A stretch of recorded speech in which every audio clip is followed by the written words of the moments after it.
Hey, this is Zach. And I'm Clint, and we wanted to thank Exoterra for sponsoring this episode of Colubrid and Colubroid Radio. Exoterra is the industry leader in glass terrarium enclosures, and we are a big fan of getting to see the species we work with both at home and at the university. We utilize Exoterra caging here at Metazotics, and in addition to top quality terrariums, Exoterra offers an array of heating options, lighting, supplements, decor, and truthfully anything needed or wanted when keeping reptiles. Thank you, Exoterra, for supporting Colubrid and Colubroid.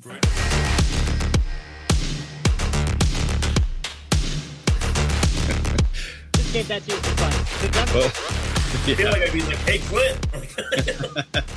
Really I guess Zach's in the show, so we're getting his endorsement. So I expect a paycheck after this one. There you go. Well, welcome to the first episode of 2026 for Reptile Fight Club. My name is Justin Julander. I'm your host. And with me, as always, Mr. Rob Stone. How you doing? I'm doing great. Good to be here.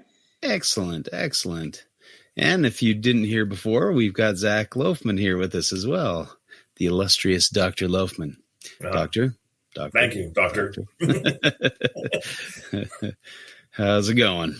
It's going. It's first week of classes, like I was telling you earlier. So yeah, a little I'm a rough. little cooked, but I am happy to be doing this tonight. So this should be an interesting one. Yeah, well, we're happy to have you on tonight. So, yeah, speaking of cooked, man, it's hot in here. I left my heater on, and I am just sweating. So hopefully I don't pass out or go to sleep during the episode. But oh, my goodness. The sauna effect. Safe Yep. the humidity part. Yeah. Sauna. Well, how's things in the reptile world for both of you? They're good. I actually went to Pomona over the weekend. Oh, really? Okay. Yeah. And I've been to Tinley now a handful of times, Pomona, and I might be a little bit more Team Pomona than Team Tinley, to be honest with you. Really? Why do you There's say more that? diversity, and like the venue isn't as new and modern, but it's bigger than Tinley, so you don't have that suffocation effect that you get when you're at Tinley. Okay. Walking up and down the aisles, but there's also more colubrids at Pomona, so that's kind of my jam, Right. as we all know. You just went to check it out. You didn't vend or anything. Our friend for Colubrid and Colubrid Radio, Kayla Martin, she had a table. Yeah. And the way they do tables is you get 2 tables at Pomona, and she basically asked Clint and I, "You want to set up your CCR shirts and just kind of be present?" And I was like, "Yep." And so we flew out weekend before school, so I haven't had a day off in feels like forever. That's why you're so burnt out after a week of school. I'm not I was like, a week of school, that's not that bad. But yeah, if you're coming back from Pomona. Yeah. I literally went from one side of the country to the other, but it was all good though. Yeah. Nice. But no, I had a great time out there, talked to a lot of awesome people, met a lot of new people, and just trying to get this week done. First week of classes is always great when you're the guy in charge of the department, because I have to sign every single kid's form that forgot to sign up for this class or that class or sign up for graduation or anything like that. And it's all electronic now, but I still have to get emails. And if I don't email them back within 2.5 seconds of getting the email, they're at my door. So it's been intense, but it's been good. So tomorrow's Friday. I can make it till then. Looking forward to tonight. We're good. Yeah, I can't say I've ever had an interest in being an administrator. Oh my God. I had no interest. I was voluntold. You were voluntold. Yeah. That was how that happens. Yeah, that happens. But not I would much rather be in the classroom or outside with my students in meetings. That's for damn sure. Yeah. And now are you teaching as well, or do you have your Yeah, and I have a really large teaching load this semester. We had a professor that went to another university, and I didn't want to. I have a lot of young faculty members that have grants and are kind of figuring out how to professor. Right. That's what I say all the time. So I didn't want to dump that guy's classes onto them. So I was like, I can do it, and so I'm doing the chair gig, and I've got what the hell is it? It's insane. I think it's a 16-hour teaching load this semester. Wow. But it's all classes I love. So, being and the funny thing, and I hope nobody from West Liberty listens to this, I would rather be in those classes because that keeps me out of all those meetings. So you see, right. Yep. Yeah. So it ends up working out for the better in the end. So I'm cool with it. Nice. Yeah, we just had our faculty meeting yesterday, and I tried to sneak past. So there was one open spot around the table next to the department head, and then there's like these 3 tables over, or 3 soft chairs over in the corner by a little table. And I tried to sneak over to that past her, and she's like, "Oh, you can sit up here at the table." I'm like, "Yep." And then the associate dean came in late, and she sat at the table behind me. So I'm like, man, we're saving the seat for her. And then I don't have any classes, so I just sit there and kind of zone out right next to the department head. It's not great. Yeah. Oh my gosh. Yep.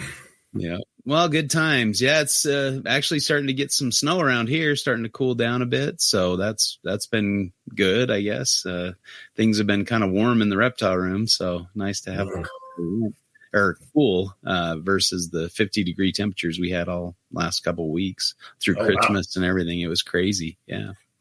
Over here in the East, as I'm in West Virginia, we have actually had probably the most normal winter, like in recent memory. Like we haven't been we of course go to the 50s for like 2 or 3 days, right? But we've had plenty of nights in the 20s. Even down into the teens. So I'm really kind of hopeful that rumination's working. Yeah. That would be kind of nice to have a normal year. Right. Yeah. The Govee average temperature where I put all my snakes right now is sitting at a perfect 49.8 degrees. And I'm like, I will take that. That is cool. So, right. Yeah. I'm trying to see how this is going to affect python breeding. We'll see how it goes. But Yeah. How about you, Rob? Well, Tom had gone out to Pomona too, Zach. So I heard about it, and he was sending me some pictures and things from out there. So that seemed pretty good. He, I think, wound up getting some Peter's banded skinks, which are pretty cool. Oh, cool. Yeah, he was telling me, kind of interesting. As per usually, as a flair for the dramatic or for the interesting tables or whatever that looks like. So so good stuff. Otherwise just kind of trying to, actually planning this episode, and then we got a handful more that are planned consecutively that I feel really good about. We had our usual record day on New Year's and Christmas, so we wound up taking a little bit of time off and kind of refresh ideas, and hopefully get, I think we got a good plan going forward, so I'm really excited about, putting out good content and things. There's been a bunch of good, cool shows that have come out lately, so it seems like hopefully maybe everybody's in that same space. To that point, your show with Gerald Merker was cool. I enjoyed it. Thank you. Yeah, fun with that one. That was a good one. Nice. I had some comments out of that, or some thoughts maybe that we'll swing back to later, just in terms of one thing. But it was really good, and it's cool to have Gerald be willing to come on for sure, just as a super influential guy. Yeah, it was funny to hear his sort of context that really writing all those articles into the books became a venue for him to show people his pictures. That was pretty cool. That was crazy. I was expecting, it was such a, all I wanted to do was publish things. He's like, I just wanted my pictures and things. I was like, oh. Yeah, that was pretty cool. I like that. Yeah. Nice. Yeah. Well, we as an author of a book, I love it when people want to show off their pictures in a book. Yes. Especially if they're nice pictures. Oh yeah, you can't get them all yourself. That's for damn right. Yeah, that's the way it goes. But yeah, still working on a few pygmy pythons. I've got I think maybe at least half of them eating now. So that, nice. They're such a pain. And then my single blackhead python that I hatched out is still giving me fits, Well, what do you do? Just keep on it. But yeah. And I'm looking forward to this season. All the inlands are eating great, and they're starting to look really nice, starting to get some sheds and starting to have this really nice contrasty pattern. This is from a dark male, and they look really cool. So I'm Very excited cool. about those. And of course, I've taken pictures, but I haven't gotten them up on Morph Market or anything. I'm kind of just busy with other stuff. But yeah. And things are great for shipping right now since it's so mild. You know, we had a pretty good snowstorm. So there's still just a little bit of snow but I mean, I can see green grass, you know, no problem in my yard. And it's like, come on, give us some more precipitation. Yeah. We had a lot of rain, which was weird for December and January. So who knows? We'll see how it affects everything, but what do you do? Yeah. Well, I guess we know Zach. We don't need to give him much of an introduction. If you want an introduction, go listen to Klubroid and Klubroid Radio, and you'll get all the introduction you ever wanted. So, yeah, we're really grateful to have you back on the show and talking about an interesting topic for sure, regarding ethical obligations of, you know, in regard to publishing scientific literature. I'm sure you have plenty of experience with crayfish and maybe some other things, but we're going to be obviously, you know, with a little bit of a focus on reptiles, but I'm sure we can draw examples from other areas. But we'll kind of be discussing the obligations of the reader versus the obligations of the writer of the articles and kind of go through that. So I guess without further ado, unless you had anything you wanted to chat about beforehand, we'll go. Thank you for having me back. Yeah, no, we loved chatting with you. It's good to have a sharp scientific mind on here. Oh, thanks. Absolutely. Yeah. I don't know how sharp that mind is, but we'll go with it. Yeah, I'm feeling it too. We had water polo practice, and every other practice we have to work out in the hot pool, and it's like 85 degrees, and just it's not fun. You know, you're trying to do a swim set, and you're just dying from the heat, and then so it's not great. So you went from the hot pool to your hot room. Yeah, exactly. So it's not a hot day today. Yeah. I opened the window. It's not helping much. So, so if you hear snoring, just, Yeah. Here you are. All right. Well, let's go ahead and flip the coin. Rob, you can call this one. Heads. It is tails. But I will defer to you. You can take this one today because I think you put a little more thought into it and you know, kind of came up with the idea. So I think you'd be good to discuss this with Zach. So, all right, go ahead. Obviously, feel free to jump in as ever. Yeah, of course. So. Of course. Yeah. All right, Zach, go ahead and call. Heads. Heads. It is tails. Man, we're a tails day today. So I guess, Rob, you get to choose which side you want. Is it the reader or the writer? Yeah, absolutely. I think while it could be fun to role reverse, I think we should lean into our strengths. And my role is to be a reader, a consumer of this information, and kind of focus on the ethical obligations that I have or where my, stuff meets and ends. And Zach, I think you should speak to the author piece, and if you want to use the crayfish history as examples rather than getting into specifics, that's all the better, whatever you want to do. Mm-hmm. No, I'll definitely take the writer's side. All right. But I will chuck you and let you kind of give an introduction in terms of kind of your frontispiece on your approach, your paradigm for when you're writing this stuff out, the approach you want to take. Yeah. You want me to do that now? Yeah. Okay. Absolutely. So obviously, people listening, I can't really give the perspective of a field herpetologist publishing herpetology yet. The key word is yet, because we officially started our herp lab with grad students and undergrads, and we already have 2 or 3 papers in preparation. So, oh, nice. That's cool. We do this again in a year. I can actually give it from the perspective of a herpetologist. But so when you're, but the thing is, it doesn't matter if it's a bird, a herp, a crayfish. They all kind of follow the same format. So, like a standard paper that I write all the time. With crayfishes, since crayfish are an understudied group, nobody knows anything about them, where they are, and how common or rare they are. So that kind of density piece when you're out in the wild. And so a lot of the papers that have come out of my lab, including things that I published in my dissertation, were we call them blank of blank papers. So you put in the blanks. So it'll be crayfishes of the Ohio River floodplain. That's one that I did, it feels like forever ago, and at the same time yesterday. Right. And so when you write these papers, it's standard issue to define a couple things. First, you have to define your study area because I'm not writing crayfish of the world. I'm writing about, we'll just stick with the Ohio River floodplain. The floodplain of the Ohio River, because that's one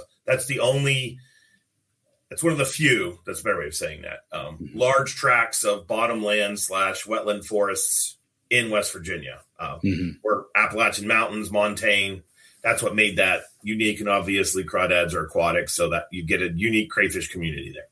Right. And so when I write that paper, I have basically the limits of my study, Ohio River floodplain, and then I kind of put some definition in there, which is the counties, the major tributaries, and if there's any major wetland complexes.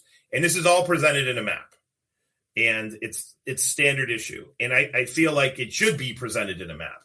Where we run into problems, potentially, is how much information you put on said map.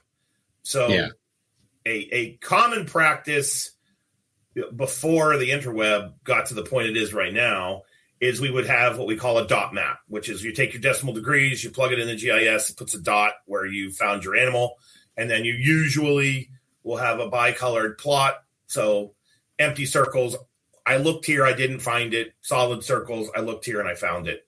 And that at minimum is what is normally presented in one of these publications. Not so much now, but back in the day, it was also standard practice to have a table in your map where you would basically have site 1, 2, 3, 4, 5. Right. And it was very, very common to put decimal degrees in there. And then across the top of your table, you would have your species, maybe your habitat types. And so then you can go down through this matrix and see at site 7, they found species A, species C, species D, and species H out of A through K. Okay. Right. And so, that was standard issue. Why did we publish that back then? We didn't have these little handheld computers in our pocket with Google Maps, right?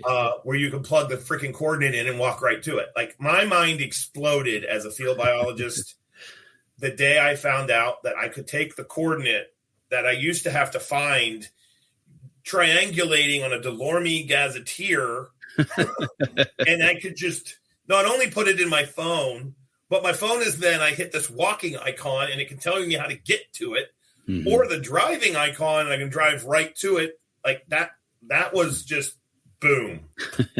And I know there were a lot of people that do what I do that were that way. Like, I remember in 2002 being blown away when you could put a coordinate into a handheld GPS, and it was like you would just kind of walk with this little compass and hope to get the bearing, and then it would say like you're 327 feet away, and you would have to walk slowly because you could, if you're walking too fast, the satellites wouldn't talk to the thing. You'd walk like a whole football field beyond it before it caught up with things, and now we have that. So, so today, people usually don't actually publish the coordinates because it is so easy to get to the locations.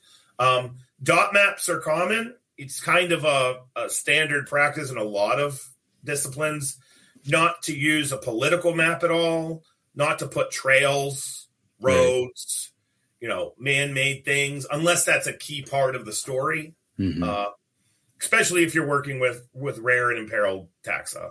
And the idea is you have to present the data. You have to present the data. That's the point of the paper. But you don't want to present the data so much that you have a treasure map so people can go straight to the treasure. Like, that's the issue. And that's just basically a result of technology. And so that's kind of what my responsibility is to provide enough information for this to be useful to the scientific community, but at the same time, I don't want to, if I have something that could potentially be captured, present that information. So that's kind of the blank of blank issue. Right. The other thing is, a lot of times people have long-term study sites. And if you have a long-term study site and you go to the same location over X number of decades sometimes, giving the keys to the kingdom of where your study site is, that gets to be this kind of wonderful, nebulous gray area, because you obviously, as an ecologist, want to tell the world where you're studying your creature, right? Because that's going to, like, you're probably not studying the whole global distribution.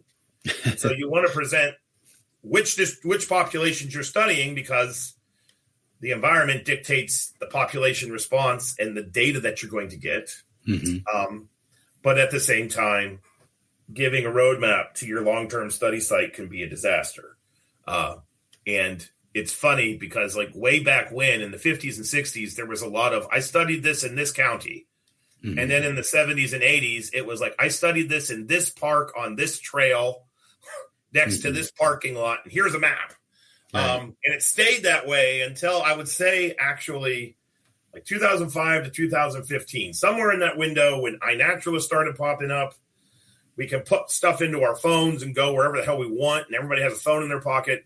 I can say that is when a lot of people that do the kind of field work that I do started getting a little bit more conservative on what we were relaying out to the universe. And I'll talk about why at a later point in time. Yeah, so, that seems like almost backwards. Like, well, the information's out there. Like, why are we hiding it now? Mm-hmm. You know, kind of thing. Yeah, like the newer studies, and you know, if you're studying an animal in an area where it's protected, like if you're in a national park, right, Great Smoky Mountains National Park, you're probably going to say where you're at, because there's rangers patrolling that park. There's people to make sure that your study site doesn't get wrecked.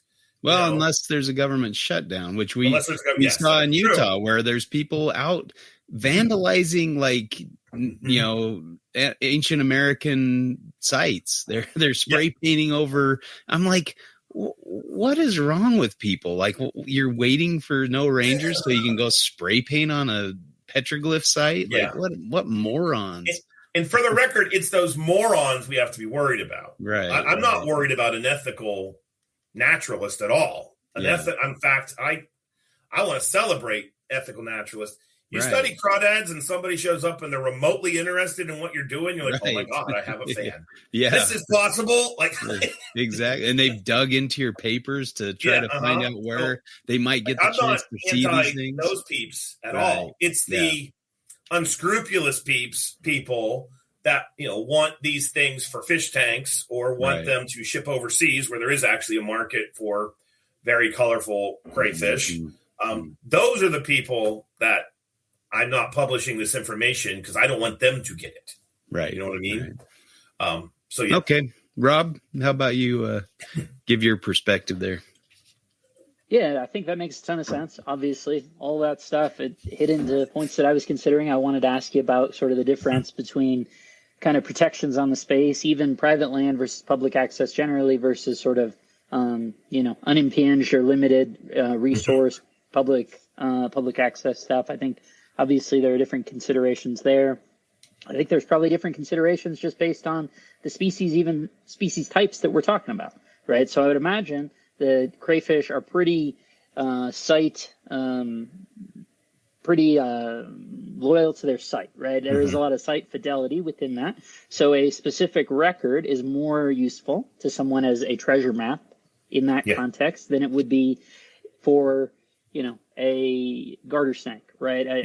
Most North American colubrids, right? There's a ton of range to those things, and they could be, in front of you one moment and 1,000 feet away 5 minutes later. So that like the idea of, 5 years ago, right on this spot, there was one, that doesn't tell you a whole lot, versus a granite outcrop that's home to a timber rattlesnake den / rookery. That's probably been there and used in that context for centuries, right? And obviously is more susceptible than even a record on an atrox or any, a random generalist, Western crotalus that's out on the landscape somewhere. Again, that's probably even different than, the context was we always find these under cover, whether it's flipped under rocks or under logs or whatever it might be. Well, there's just a gradation in risk associated with all those different things depending on those characteristics. So I would imagine that has a role, a role to play in this as well. So those are kind of the initial considerations. We had come to this based on research that I was doing, right, into a couple different things, a couple different trips, both trips that have happened, trips that may be forthcoming, those sorts of ideas, reading through papers, taking in social media content, those sorts of things, and saying in a couple different instances, wow, I think they're telling me a lot more than they intend to be telling me.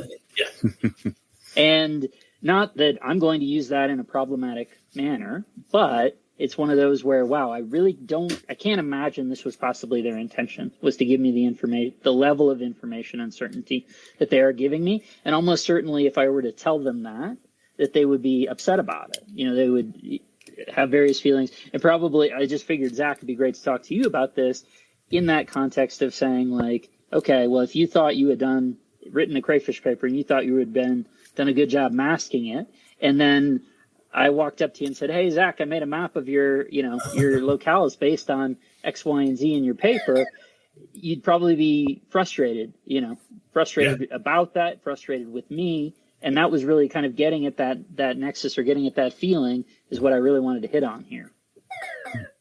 Oh, no, totally. Yeah. And this has happened to me.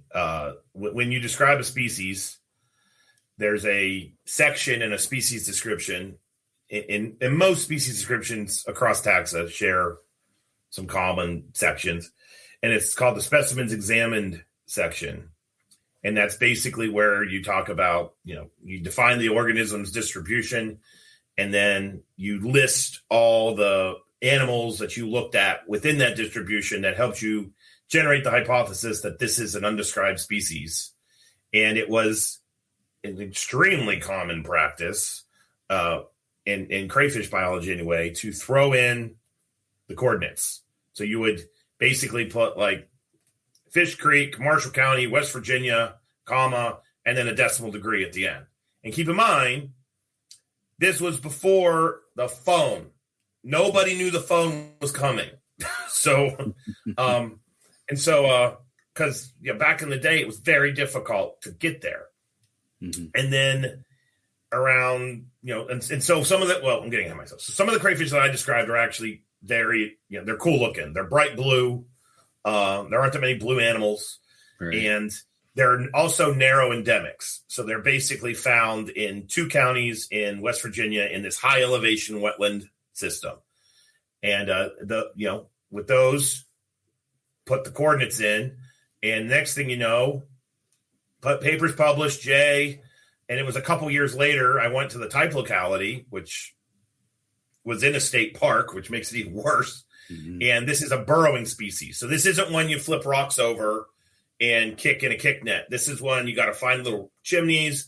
You got to dig a hole. It's an extremely destructive practice to get them out of the ground, unless you're willing to become a herper for the night while you're looking for your crawdads and go out at nighttime with a headlamp and throw worms down in their burrows with fishing lines, and you can fish them out. It's actually a lot of fun.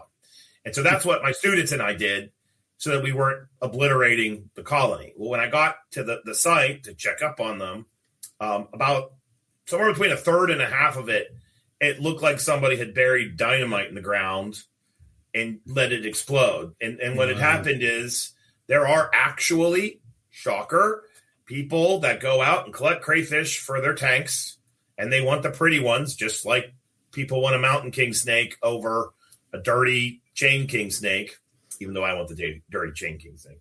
Anyway, and I was just kind of like, what the hell is going on? And so I realized that these papers I'm writing, people are actually reading them. That was kind of interesting. Mm-hmm. And then B, I'm literally guiding the unscrupulous people straight to them. And so, I will say that that's kind of a sickening feeling. I then explored it a little bit more and found out that there were people coming over from Korea, because in Korea, crayfish aquaculture for the aquarium trade is a big deal. Mm-hmm. And they would go on a road trip and basically hit a bunch of different burrowing crayfish populations, just like we would go on a herping trip. And then they would ship the animals back to Korea. and, set them up in aquariums over there. And they don't, and for the record, I have no issue with people collecting the crayfish. If you're collecting the crayfish, you probably appreciate crayfish. It's just the way it was being done was leading to destruction of a narrow endemic that I was kind of charged with keeping tabs on for the West Virginia DNR. So subsequently, I described another blue species, and that one, I put the type locality. I mean, you got to damn near accept that your truck is going to be destroyed to get to that one's type locality. You have to hike into it. You can't drive. So it is on top of a mountain in Pocahontas County, West Virginia, which is desolate. And then all the other specimens examined, I basically said a list of the sites is available upon request to the author. And I just put the counties you find the thing in, and that was all I published. There's a dot map, but the dot map's blown out so much. You're like looking at West Virginia from space. And I made the dots so they take up like 50 20 miles. square miles. So but the species as a whole is common. It'd be equivalent to like looking for some of the rarer or less common garter snakes in California. You're going to find them if you're in habitat. It's just going to take you a little while, And I do remember when I published that paper, I was kind of like, what the hell is going on? This is what I have to do now. Like it was just it's kind of strange. So, as an author, I learned why that has to happen the hard way. And that's why I did it. And it feels a little bit hypocritical because, I'm a herpetoculturalist. So I want these animals, but at the same time, it does bother me that a new species of gecko is described and then 10 months later it shows up at Tinley. Like I have some problems with that, especially when the author's like, we think this thing is rare and you can't be exported. And then it ends up I'm not picking on Tinley, a reptile show. There you go. But yeah, so I don't know. I don't know if that answers your question or not, but that's just kind of a real world example. Yeah, no, I think it's great. And I think naturally it flows to the comment I was going to make out of the alternate episode, right? And sometimes I think I don't think this is so much in a published material context, but it happens a lot of the time in conversation or in podcasts or in YouTube that it can be a little silly from the opposite angle in the sense. So you said, Gerald, you don't have to talk about specific localities. Yeah. And I had to laugh out of it when I heard that, because in alternate, at least amongst the community that is invested in this, right, the names of the types are the localities themselves, with a few sort of limited exceptions, right? So Christmas Mountains, it's not exactly clear. That one, the name doesn't make totally clear where that is, right? Meaning what cuts you're looking on for those snakes. But if we're talking about like, state park cuts, or we talk about Olympia, even, some of these things you have to be able to read them up. You need to understand context. You need to understand sort of the habitat type and how they use it, what would be good habitat versus not, right, within that space. But like certainly 9 miles north of Sanderson, it's very clear where that's from. And it's from a massive cut, but here's the thing. I don't know that we need to be super protective over that information relative as opposed to the crayfish spot. Like we can say 9 miles north of Sanderson, because it's very much out there, right? And anyone I would think who's potentially a risk to utilize the information unethically, they've already heard of that. So the only people, when we say, we won't name the giant cut north of Sanderson, the only people that we're hindering are the people who probably aren't a threat because they genuinely don't know. They don't know enough to be dangerous at this point, right? Not least the fact that I've now been in 3 times and have seen a grand total of 0 alterna, over this thing. So, I think it really is a function of, right, the timber dent, a specific granite outcrop that contains a timber dent / rookery is very different than saying 9 miles north of Sanderson. Yeah. And like, we don't have to treat those like they're equivalents, right? We can look at it and say, okay, actually the fact that it's just this public right of way on this giant road cut that they blasted through, and in reality, with so few roads out there, we're talking about roads running through probably 1% of viable alternate habitat, that this really isn't a threat or a concern. Exactly. And someone can know that And I can tell you from having been there and having not found Alterna that, that just having that piece of information, that and $10 will buy you a sandwich sort of deal. Right. No. Well, the population density of the animal in question also really dictates whether you should be putting this information out. So I've described stream crayfish. If they live in one part of the river, they pretty much live in the whole damn river. Mm-hmm. So I totally will put the decimal degrees in that species description because you're not going to do any damage with pretty much, with the exception of one that I described. I don't care if you go out and find it because it's a habitat generalist. It lives underneath flat rocks. There are hundreds of thousands of flat rocks in the river. So with that one, go for it. Have fun. But with these burrowers, which have very narrow habitat requirements, and you can do a lot of damage, you can screw up the hydrology of the seep they live in by digging too much and creating a ditch that drains the seep, then basically makes it inhospitable for the crayfish. That's where releasing the information, that I'm not doing that. So there's absolutely a continuum. And with like Alterna, I've thought about Alterna a lot. Now that I've been to I haven't been to West Texas, but I've been all over the desert now multiple times. And that's a case where I don't think Alterna are in any danger of extinction at all. I think their populations are probably very similar at carrying capacity to where they were, 200 years ago, because they're a crepuscular lithophile. Like they need that talusy, rocky crevices. We can't get in there to get them. And we're only looking on cuts. If you go back into those mountains, there's probably thousands of them. They just don't live in a place where we can find them easily. So it's a detectability issue that leads to their perceived rarity, when in reality, they're probably not that rare. And that happens with a lot of animals. Because we throw around the word rare a lot, and it bothers me as a guy that goes out and finds these, because oftentimes things are rare until we figure out how to find them. Mm-hmm. And then we figure out how to find them, and then we find out, well, crap, it's not that rare. Now, if their habitat's being completely demolished by people, that drives rarity.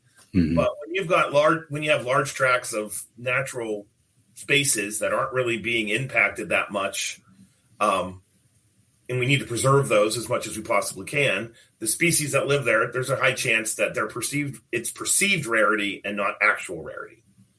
Right. And I think too, I was going to ask about, study sites. Is there a push for researchers to do studies, have some agreements with landholders and do studies on private land? So you have that extra buffer of somebody guarding their property or no trespassing signs, trespassers will be shot on sight, kind of warning to keep people from going in to illegally collect things. It really depends on where you are. So where we study the hognose snakes in Iowa, if you listen to our show, Clint and I have our nonprofit, and I've now taken the university, created this lab. We go to Iowa, we study western hognose snakes and plains hognose snakes in this sand prairie snake community. That is actually a private reserve that we are on, and it's awesome. I can honestly say working on the private reserve is a lot nicer than working on public land, because the irony of ironies is, which many people don't realize, is if I want to go on the public land and do a study, or I want to go on the public land and herp it, as long as I'm allowed to herp it, I can just go herp it. But when I want to do a study, I have to get a scientific collection permit.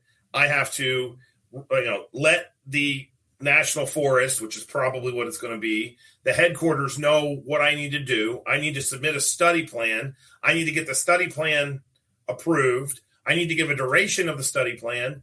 And I oftentimes have to tell the biologists that manage that land when my students or I are present. And the people that are just going out looking for snakes don't have to do any of that. So there's actually a little bit more oversight over the people doing the science than there are the people that are just kind of out enjoying the land. And I think that actually should be the way it is. I think they should know where I'm going to be, because that helps them. Then they know, when there's a bunch of people walking through the forest with snake hooks, they're probably the snake biologist. we can't do that. Like my students, we went down and did a snake biology trip for spring break last year. And we had a guide. We thought we were on private land. We were in Ocala National Forest, and we came out of the forest.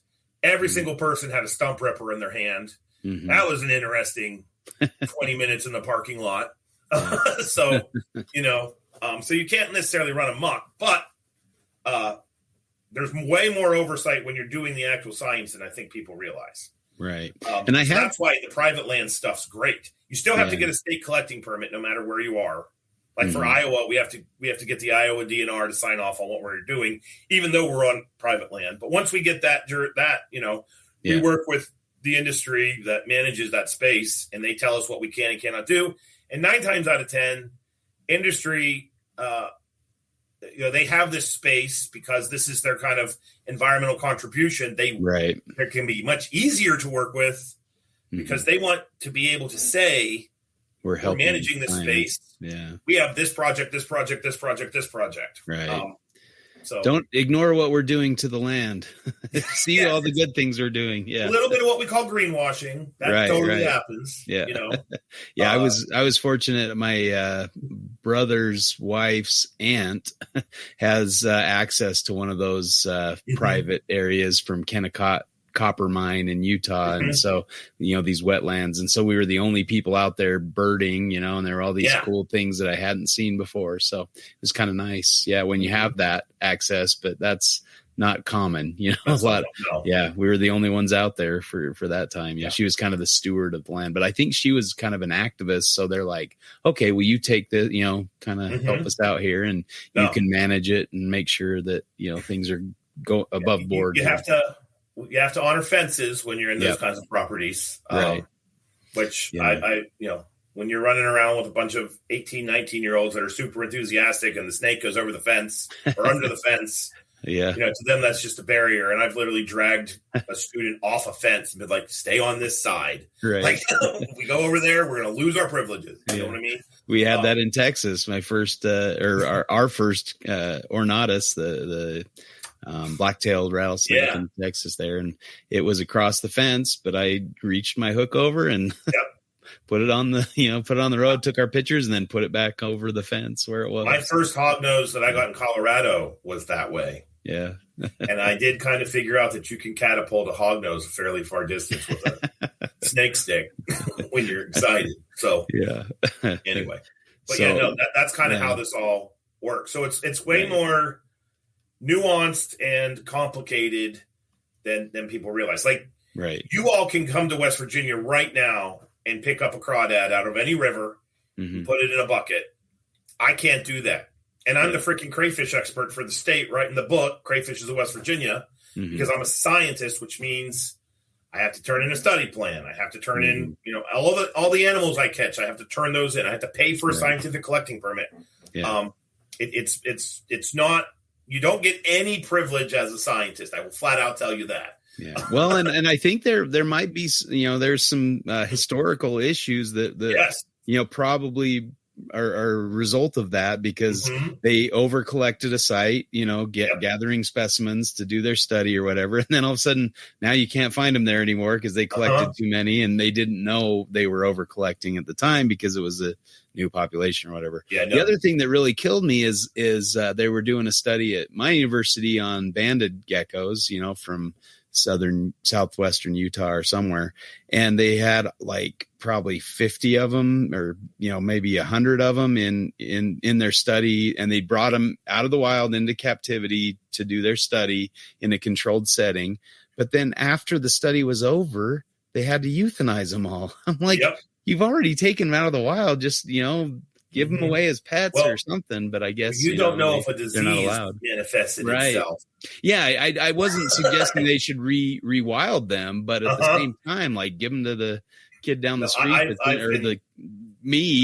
who would have loved to have kept a couple of them, But and that sucks if you're on the reason. Like, one of the reasons I jumped from herpetology to asticology, crayfish, was when I was in grad school. I was, we would find something for the first time in a county, and it was like, bring it back to the lab, shove a needle in its heart, fill it full Right. of chlorotone, and then pump it full of formalin and put it in the museum.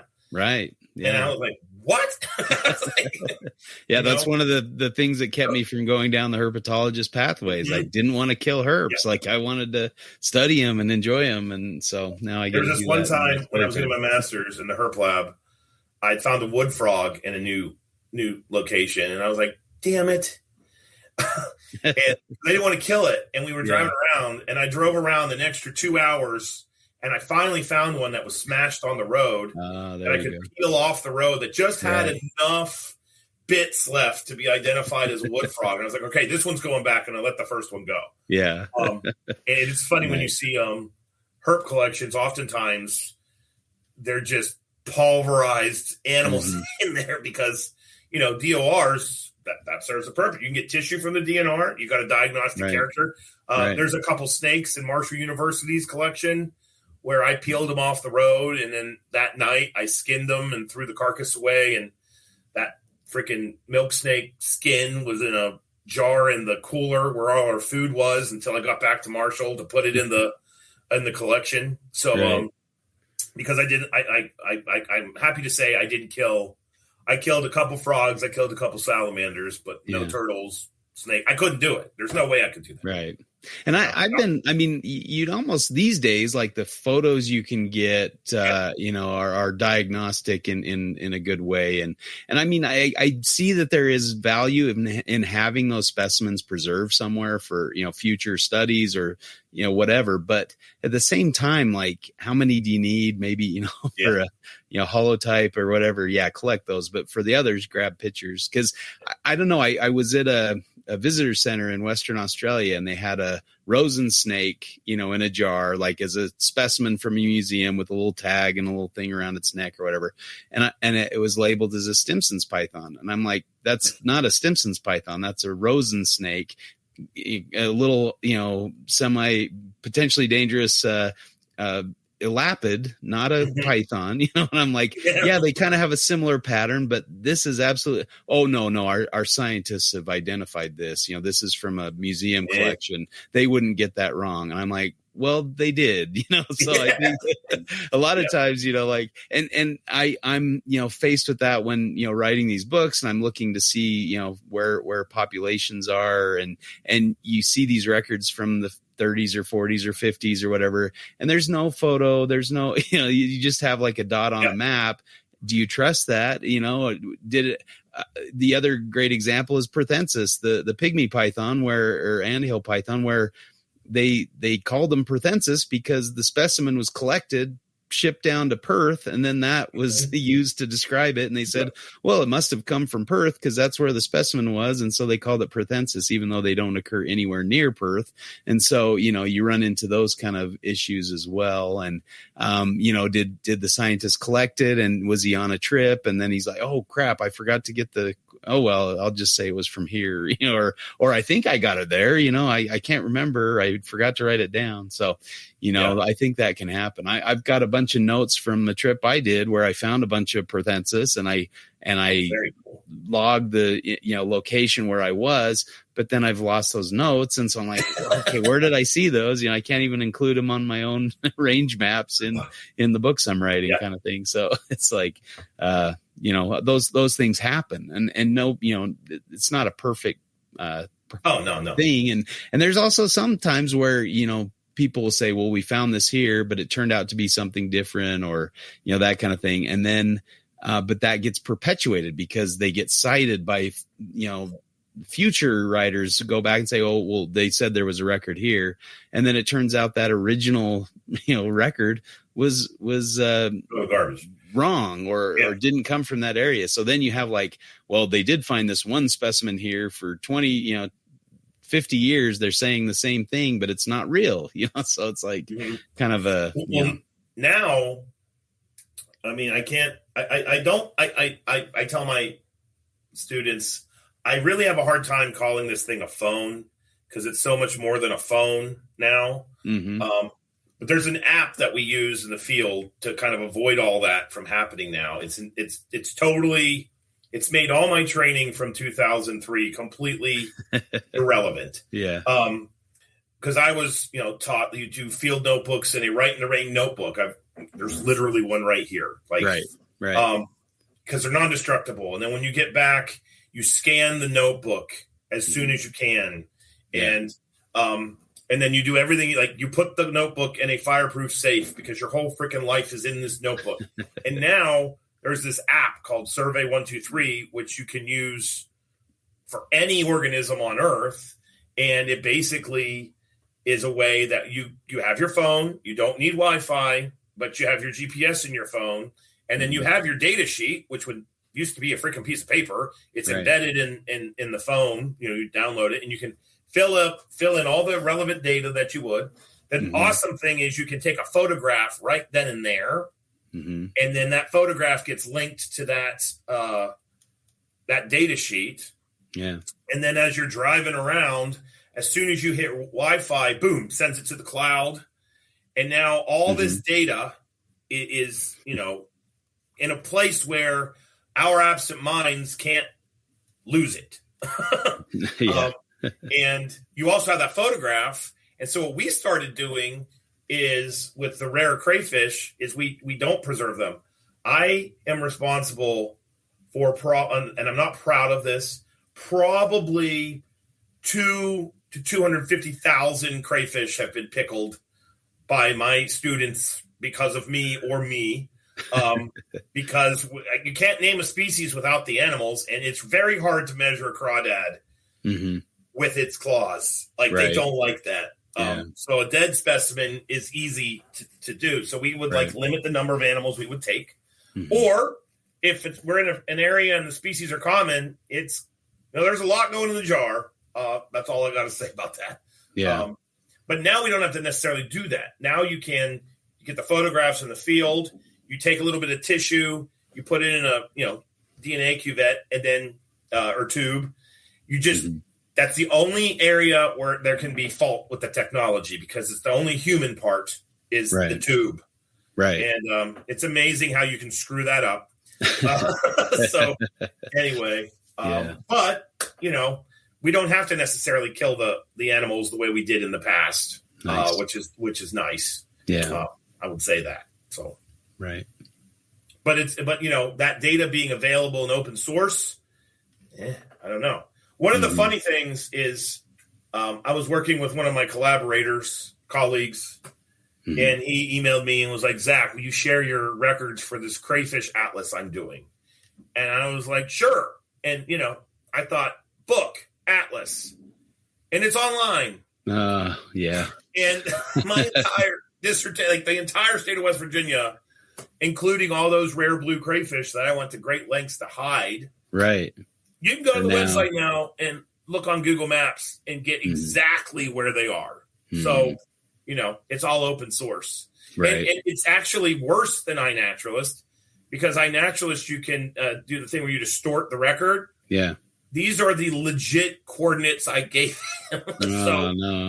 I've sent students out and they're like, where are we going? And I'm like, well, get on the Crayfish Atlas website and hit all the sites in Putnam County. And they're like, oh, okay. So in the end, you are correct. If you dig enough with the technology today, if you put a point on a map and the resolution is at a certain level, anybody's going to be able to get there. I mean, that's just like kind of the reality. And I do have people that I know that publish this stuff that take on that attitude. And they're kind of like, if they can get it, why not just put it out there? We can't stop them. Right. The listing process for Fish and Wildlife is insane. You have to write a listing document, and then you write something called a species status assessment, an SSA. And oftentimes all the records of occurrence are listed in the SSA. So, and they're even listed in a way where it's like, here's where they were in the 20s, the 30s, the 40s, the 50s, the 60s, so that could get you into some issues as well. And then you have to have the means to protect them or to patrol and make sure, that's very rarely does that work. And there's a few things like maybe a twin spot rattlesnake where there's enough wildlife officers out there making sure that people aren't going up there and collecting or picking them up and or accessing their site during certain times of year. And I've heard of people getting, popped by Fish and Wildlife and getting a nice hefty fine for messing with the wildlife, which is great. I mean, that's a good thing. There needs to be a deterrent. You can't just say this species off limits and then never address that again or something, Yeah. So and that you can be tricky. Almost wonder in that context too, whether sometimes for something like that, as an example, whether there's a benefit to, especially with a site that's been historically, I mean, Caulfield was writing about, Barfoot in 1957, right? Yeah. So that's certainly a well-known spot. To giving that framing and then giving that protection around that known spot kind of gets everyone's efforts focused into that spot as opposed to going and looking in other places, right? So there's actually sometimes maybe utility to that, to having sort of a sacrificial known spot, whether, in the Christ context, they're really protecting that spot then that has that association. But there are other things that are equivalents that don't have that equivalent protection, but it's kind of, if people are going to go look for this, the place that's known to go look is this place. And really that has potentially a sort of protective effect on the rest of the population, because that's sort of the one, everyone goes to look for that there. Yeah. That was kind of the case with wheat belt Stimson's pythons. They're kind of a limited. Oh, okay. Go ahead. So my question, or the thing I wanted to raise in terms of ethical obligations from a reader perspective, right, as someone who's reading these things to try and go find them in the wild, is exactly what you said, Zach, in terms of the detectability problem, right? And if we're in a space, Justin, I was exactly thinking wheat belt Stimsons. If we're talking about something that's where we have that detectability problem, it's an animal that lives undercover, but the only way realistically to reliably turn those up is inherently destructive. And Zach, this is going into the burrowing crayfish as well, but saying like, if they're not up and out, or you don't have access to, say, those trails at night or that property at night because it closes, at night or whatever, then an unscrupulous person might destroy that habitat for the opportunity to seize. And it being Australia, most Australians probably to take, the wheat belt Stimsons that they encounter or whatever, but that's inherently destructive in the same way as, flipping the cap rocks in Southern California looking for mountain king snakes, right? Where it's really, if we as readers, certainly, I've never been in a spot, won't be in a spot where I'm going to flip a rock that I can't return, right? Or that I'm going to break if I do so, or will be irreparably damaged, destroy the habitat to do that. My ethic demands that I don't do that, right? That I don't ruin that habitat. And I do think that's certainly that's a very clear obligation that I would say any reader of this scientific material has to take. That you can't be going out there literally destroying the habitat so that those things can't be there. Yeah. And unfortunately, that's the bad, from a conservation point of view, we don't, the rules are not made for the people that are following them. They are made for the people that won't follow them. And and that is who we have to always be taking into consideration. And I've seen this because I'm the rare individual that is a, academic conservation biologist and a private herp hobbyist. And I've been in the room and I've heard the conversations, and we in herpetoculture, there are plenty of good actors, but when we have bad actors that do things, they break a law, they smuggle a critter in, and then they kind of get celebrated, or we kind of do the whole, well, we wouldn't have them if so-and-so wasn't willing to bring them here. The conservation people hear that and they're like, that's why we have to keep these places secret, because there's always one person with that mentality out there. And so if you want to see these things, oftentimes it will get you nowhere at first, but if you are willing to communicate every now and then, if you can prove yourself to be not a turd, we'll leave it there.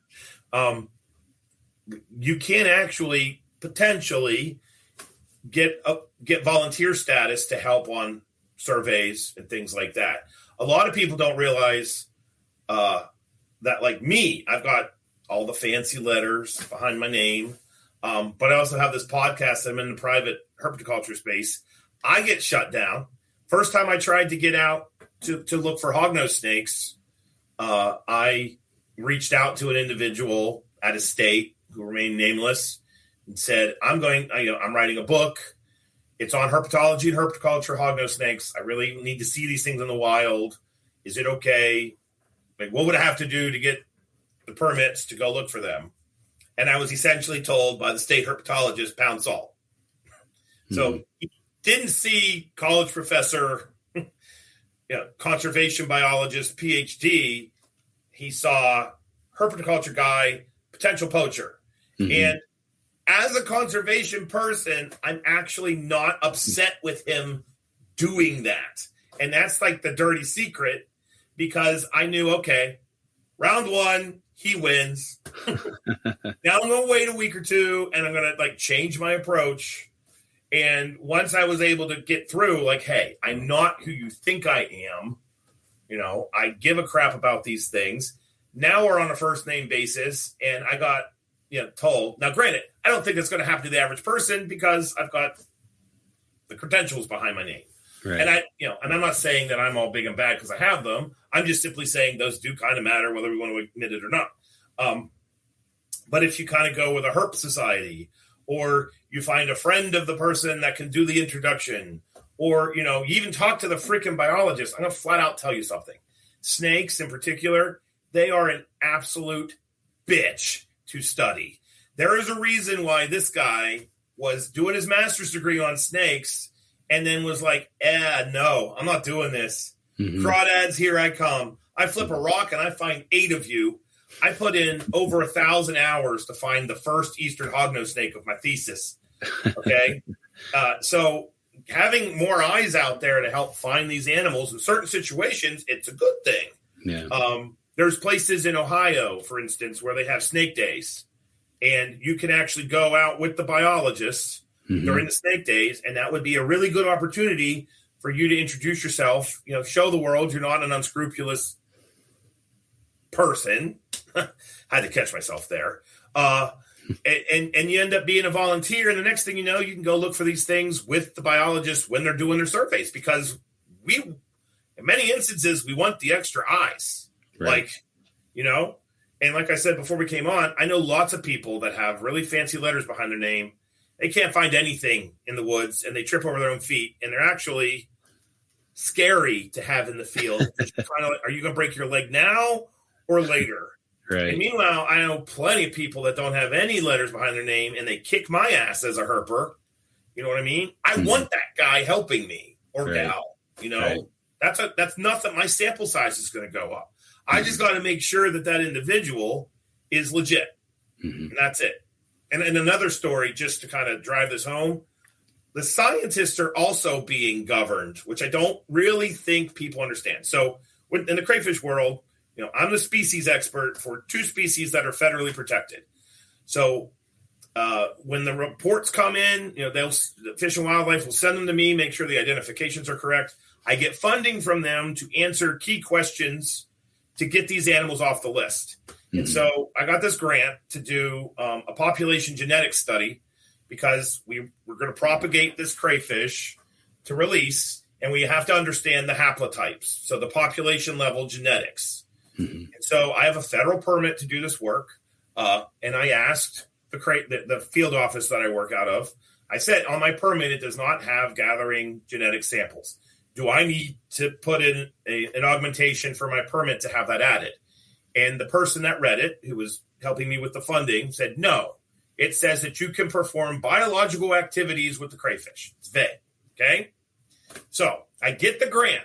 I now have the grad students ready. We're going to go. And I wrote one freaking email too many. And I wrote an email to another biologist and said, okay, I am good to go, right? Because I don't want to get arrested. I, as the crayfish guy, can be thrown in jail for doing the wrong thing with the crayfish. And that biologist was like, well, you don't have on there taking genetic samples. And I said, well, okay, what do I do?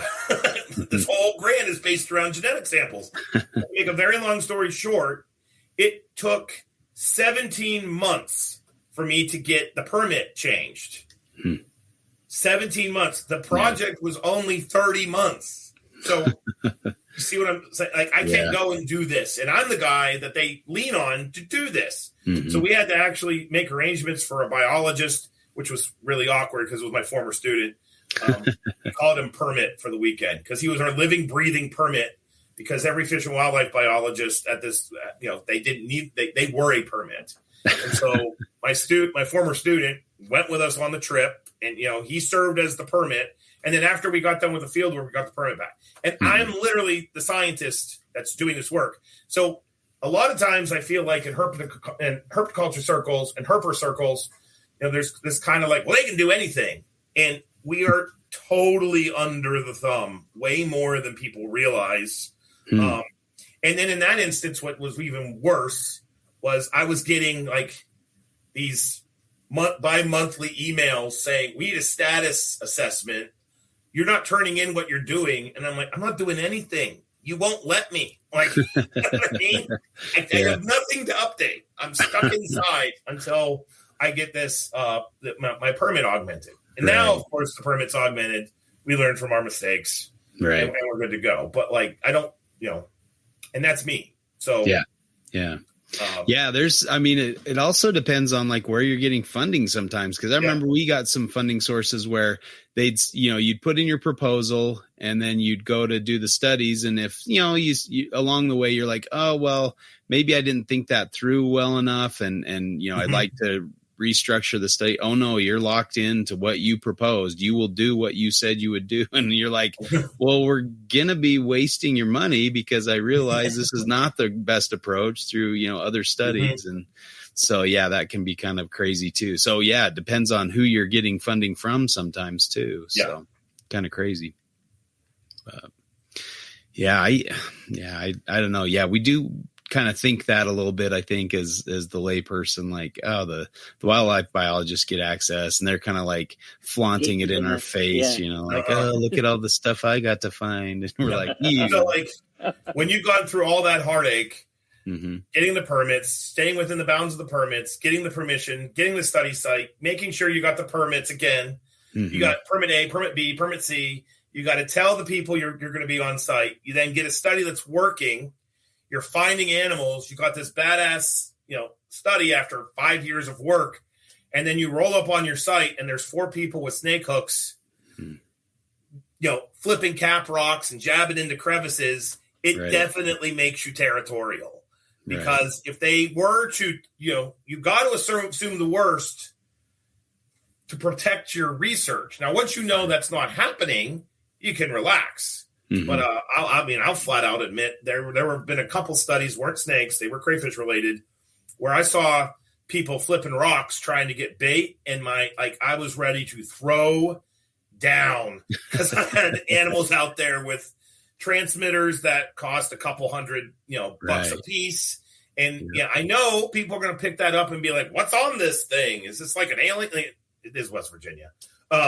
If you got a telemetered rattlesnake, that thing's already under stress. Right. And if you're like, even if you're just simply pulling it out to get a picture, you got 2 to 6 hairless monkeys dancing around it, taking pictures, that could then make that animal do a panic response and a long distance straight line movement. And once that happens, you're done. Like, you might have tracked that thing for 2 years. Yeah. Now it's out of its home range. It's not doing what you perceive to be normal behaviors. It's now out of the study. I, as a biologist, am not going to be happy with that. But if that same individual reached out to me and I found out that they were, okay, there's a high likelihood that I would then go, potentially allow them to go out with me. Because scientists are also all about science communication. Like, we want people to know what we are doing. And we want people to say good things. Not getting political, it's not a good time to be a scientist right now. Yeah. we can use every bit of good PR we can get. And so if I can tell my funder, hey, I took some people from the public out, that might make them happy. Now, the other funders just don't care. Right. So that's just some perspective. Yeah, totally fair. Other things that, kind of in this same vein, and I believe I'll get this at least directionally correct. Nipper can chastise me later should I get it wrong, but he had highlighted instances where researchers were talking about montane European vipers had included photographs that then included a background, essentially that the beautiful background imagery was sufficient to identify the location, particularly with the additional details in the textual narrative. No, you're not doing your study site any good if you are identifying it to the universe if it's not protected. And we at our site in Iowa, there's the only policy that exists is that you can't have the horizon on any picture. That's the only thing. And there's a couple key landmarks that they are not allowed to be in the pictures at all. And that's actually that's the scientists that I work with, but it's also the company. A lot of companies are kind of interesting. They'll have private land and you can go and study it. A lot of them want the world to know they're doing research there. There's others where they're like, yeah, we don't want people to know you're doing this. That has always baffled me. I've worked on a couple of those. I will happily take their money to do the research, and I won't tell a soul I'm there. You know what I mean? If you're doing that and you're publishing that, that's on you. That's my perspective. You're looking at your pretty picture and you're not thinking about the potential repercussions. Right. So. Another big factor, right, is sort of the uniqueness of the habitat. The instance that jumps to mind, and Justin and I have both spent time there and thought about it a lot, is Oenpelli pythons, right? Yeah. That the answer is, okay, well, really, they're fundamentally living in, crevice work in the escarpment country. And the limiting factor, to the point that you made either before we started talking or while we've been on record, is it's, I think, principally a detectability issue along with sort of scarcity of that habitat type, right? There's a carrying capacity within that type of habitat, within the area it exists, and it's a limited area that has that, supports that habitat. So, really there's only so many, especially in that context, a lot of that is very, very limited, so that you'd be on, inappropriately or illegally on Aboriginal territory, let alone there's very limited access. So it's not nearly, if we're talking about localities or where did you have this observation or whatever, there's a lot less utility to it, to saying, oh, well, sure, our Oenpelli python was in the Kakadu side of the escarpment country.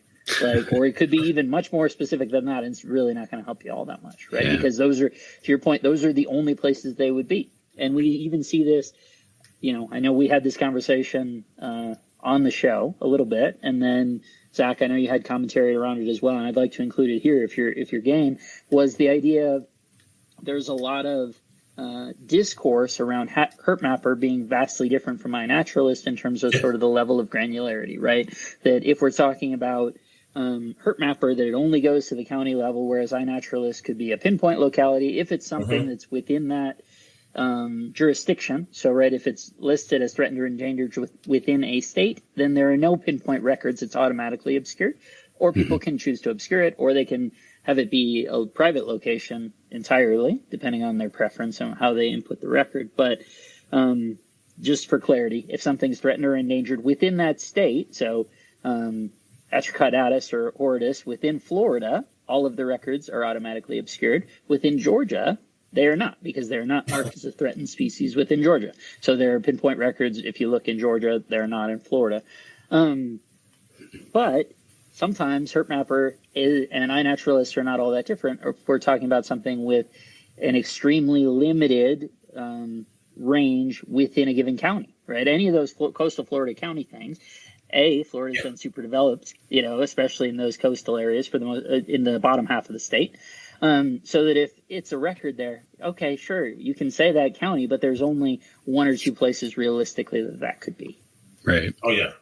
No, wholeheartedly. I don't know. For the longest time, I was a flippin' crotchety curmudgeon when it came to iNaturalist. I freaking hated iNaturalist as a conservation guy. Because I had plenty of friends that had their study sites just getting wrecked. And then what would happen with iNaturalist, which is a little bit different, is, somebody reads your paper, finds your study site. There's no, as a scientist, I have not put anything on iNaturalist because I don't want people to know where my research is happening. But then I publish a paper and say, here they are. And then some 16-year-old hops in their car and wants to flex, finds my study animal, and then boom, boom, boom, boom, boom, boom, just drops those marks, and now it's there for the entire world to see. And I know I'm not the only person that was like, what is this? Like, I remember when it came out, and it was one of those, wow, this is kind of cool, until it happened to you.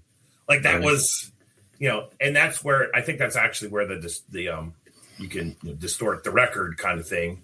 But I also know that there's like tricks to get around the distortion.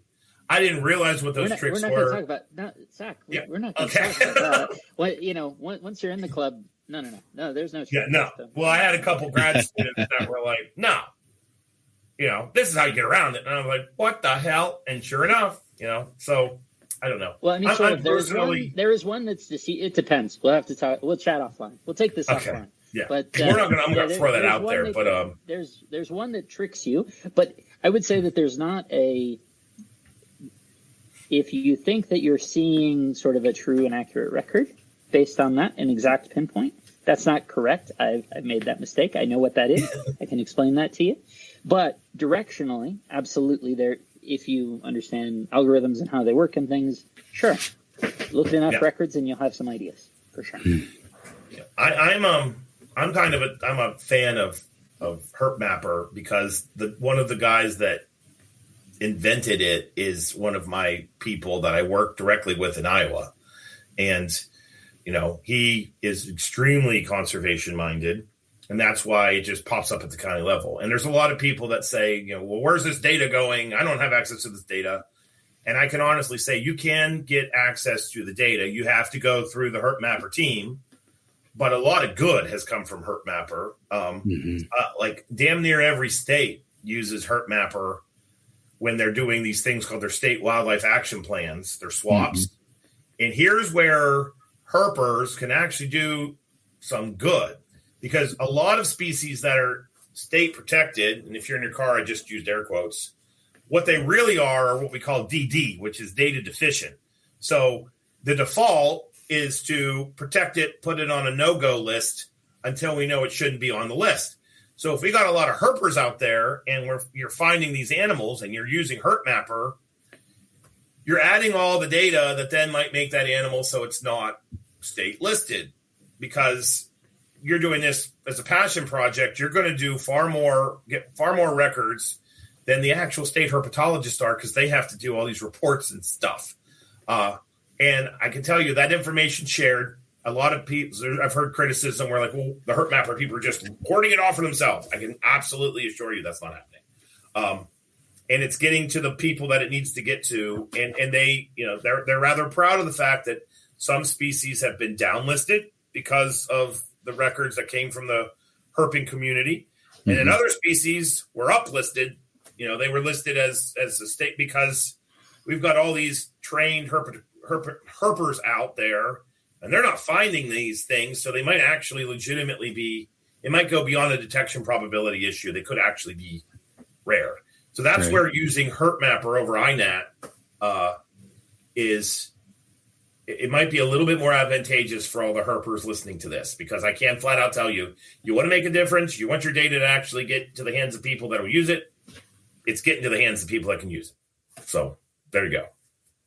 Sure. And that, I think sometimes we give too much weight to the failing to appreciate the politics behind some of those listing things. Particularly, I think it feels like it was a lot easier to get things listed in the 70s than it is now, right? If we're talking about where we look at stuff that's, you're talking about the Southern Pituophis, right? Those are things that have been known to be rare since the 1930s. They talk about them in Right and Right as being difficult to find in the 1920s and 1930s, right?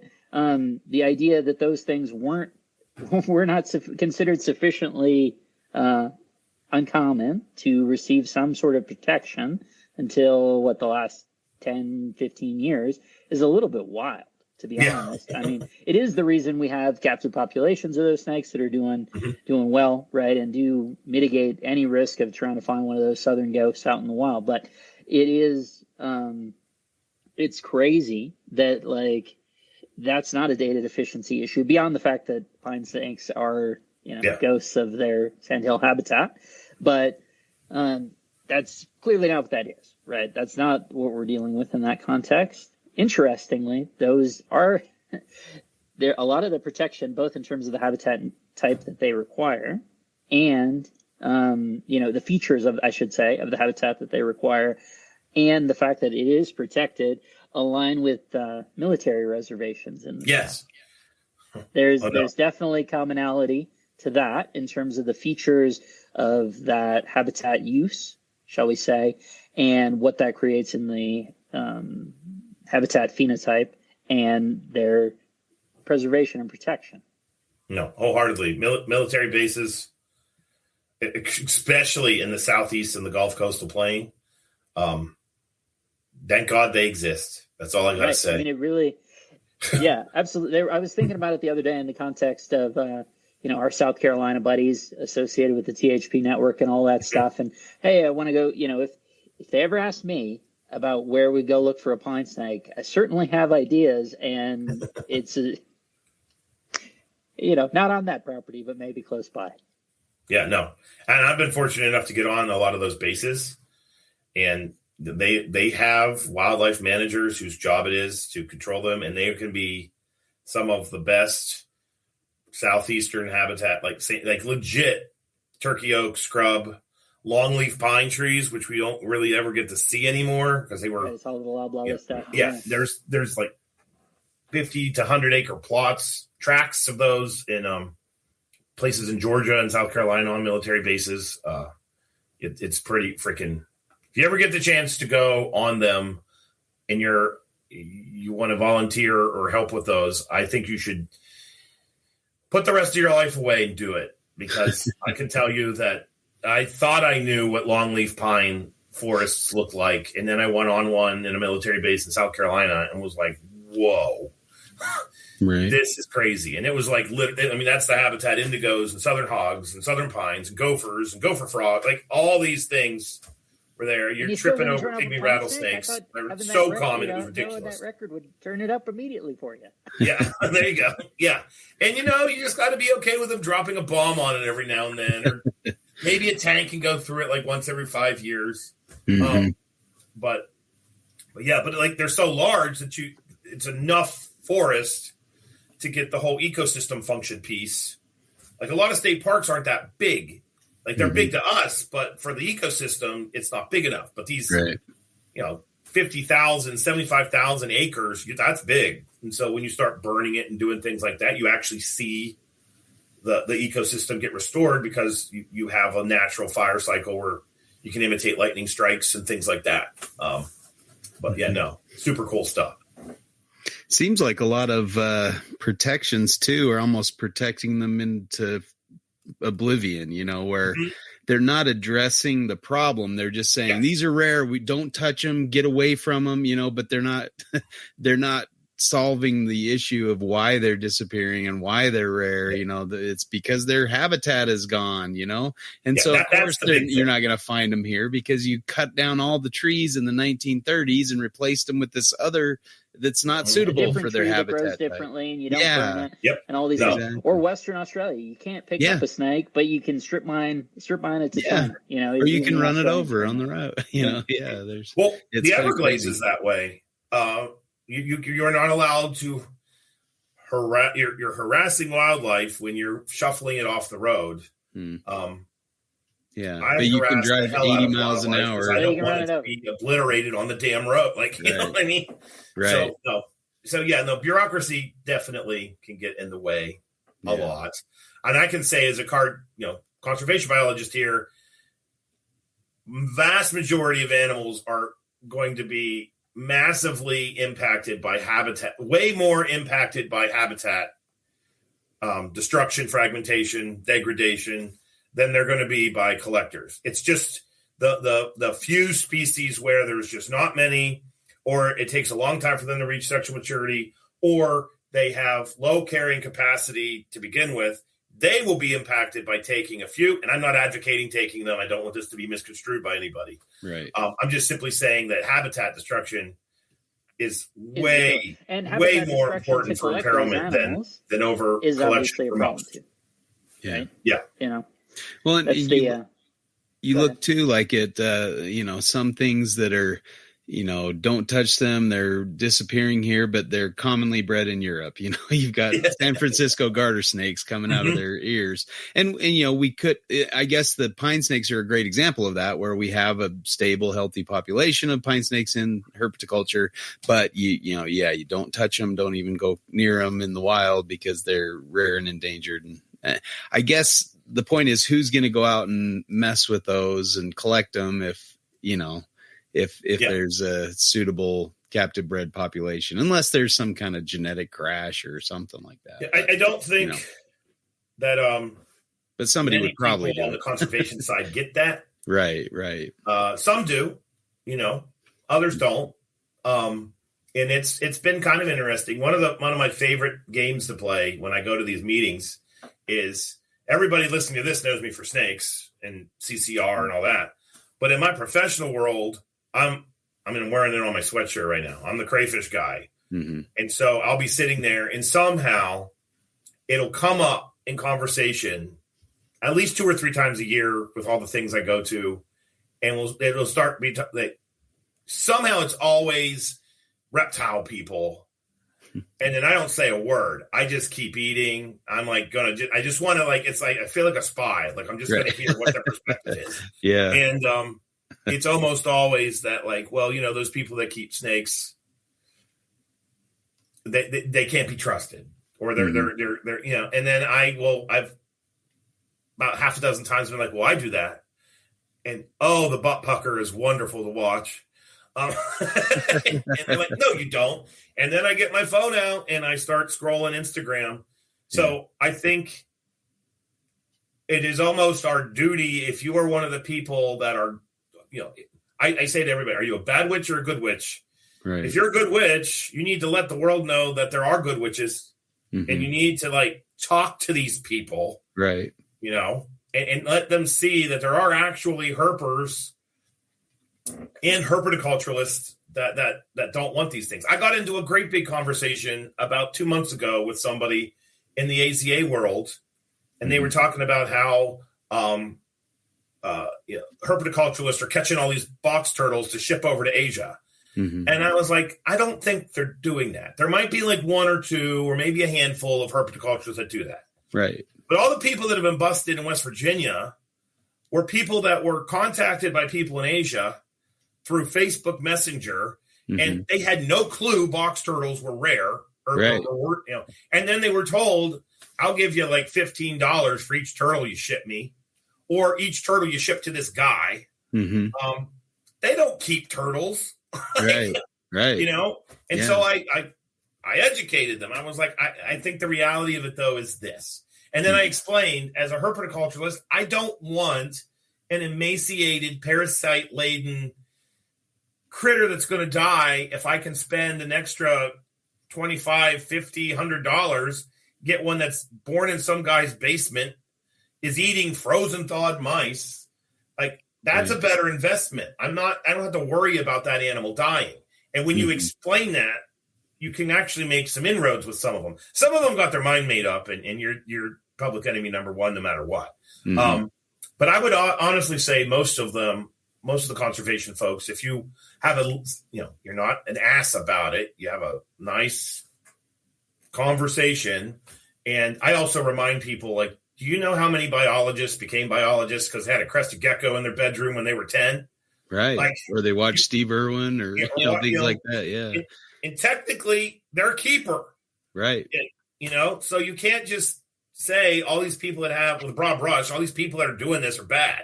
That's that's complete BS. Well, and it goes both ways too, because then you have the herpers that are these scientists, Bogart, and all they get interactive. And I mean, you do see some, who was it? Was it Jeff Corwin or somebody?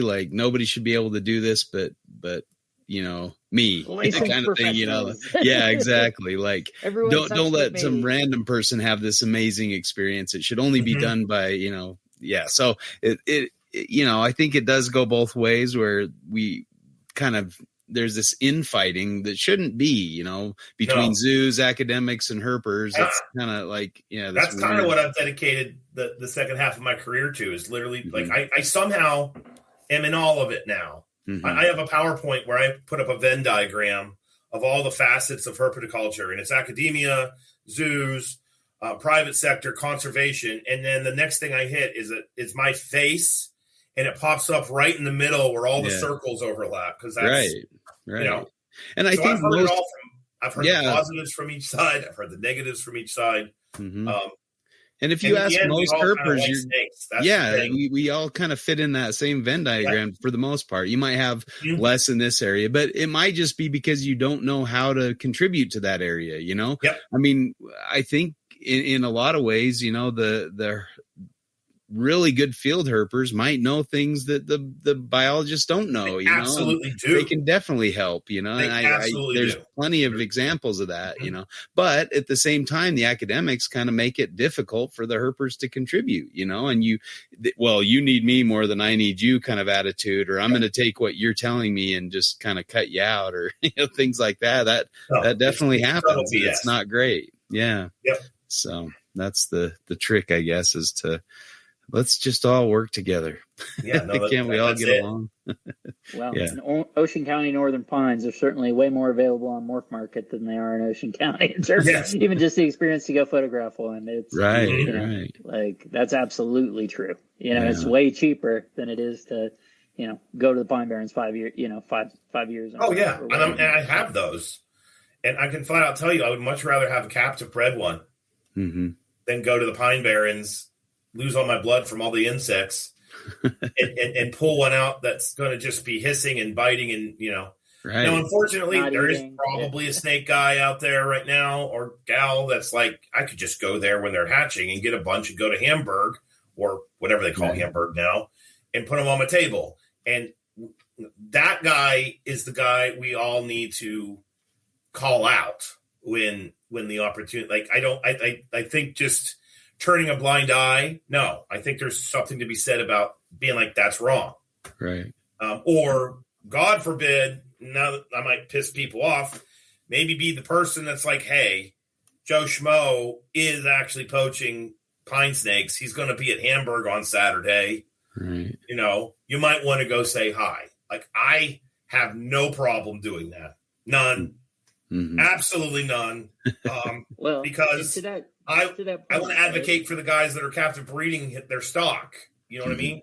And I've heard this argument. Well, those animals that they had initially came from the wild. That's true. But I think Ocean County pines have been around probably long enough that those original ones you could catch with no permit, no fishing license, because they had absolutely no state protection whatsoever. Right. Because I know that they've been bred since the middle 80s. So I don't know.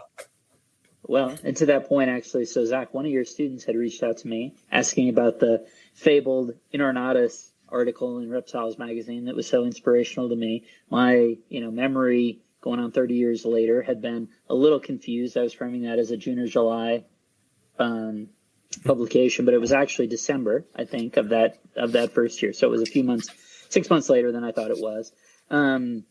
But I had sent it to him, and then I was just reading through it, right, in the context of I had pulled it out and was just checking it out for all the other things. And in the letters to the editor, actually, there was a comment from someone in PA who worked for PA State Fish and Game, and he was highlighting the fact that in the previous, and again, there's naturally some delay on all these things or whatever, but so the letter to the editor says, hey, you ran a classified ad for a dude who's selling maps to timber rattlesnake den sites.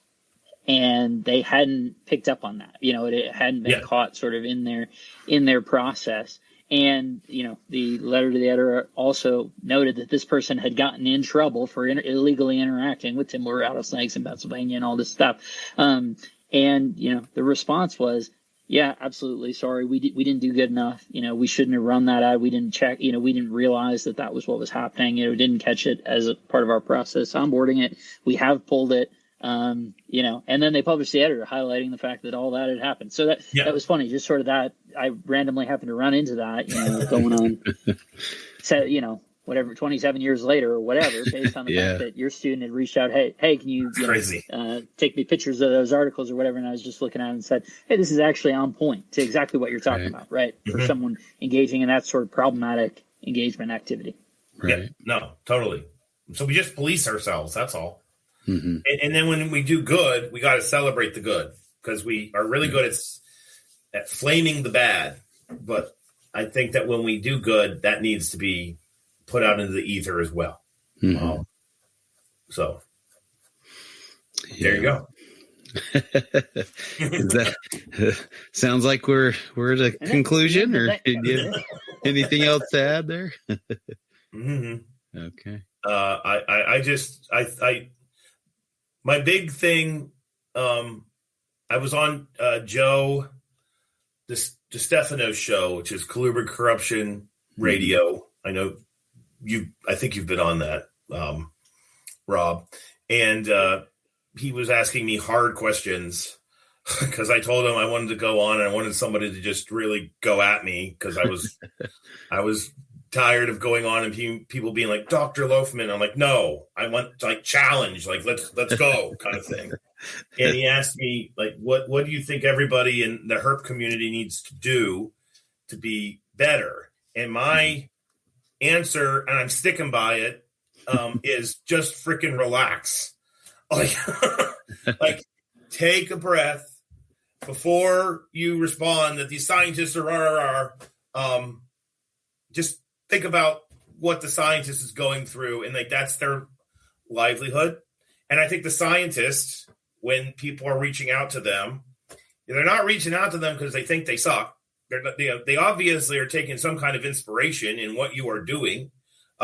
Plus, I look at this all the time. Like I am one lucky SOB that I get paid to go out and do what I do. I could get paid a lot more money doing something else, but I would rather have, you know, that whole, I get paid to go out to Colorado and look for hognose snakes and meet Bob Rock here. So I think the scientists also need to breathe.